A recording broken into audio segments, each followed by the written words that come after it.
सानै उमेरमा यस्तो पीडा जसको कथा सुन्दा पनि आँखा रसाउँछ। काभ्रे पलाञ्चोक जिल्ला नमबुद्ध नगरपालिका वडा नम्बर 2 निवासी आसन्न मामदार अहिले जीवनसँग कठिन सङ्घर्ष गरिरहेका छन्।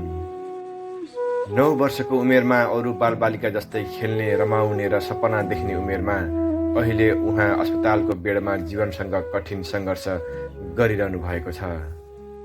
नमस्कार, मेरो नाम आसन मानन्दर हो। म काभ्रे जिल्लामा बस्छु। म टिचिङ हस्पिटलमा बसेको 2 महिना भयो।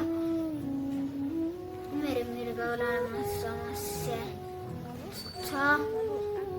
दाइ दिदीहरूले सहयोग गरिदिनु होला। मृगौला सम्बन्धी गम्भीर रोगका कारण उहाँको अहिले टिचिङ अस्पतालमा उपचार भइरहेको छ। तर दुःखको कुरा के हो भने उहाँको घर परिवारबाट उचित साथ नपाउँदा अहिले उहाँ मामा घरको सहयोगमा उपचार गरिरहनु भएको छ। कमजोर आर्थिक अवस्थाले गर्दा उपचार खर्च जुटाउन निकै कठिन भइरहेको छ।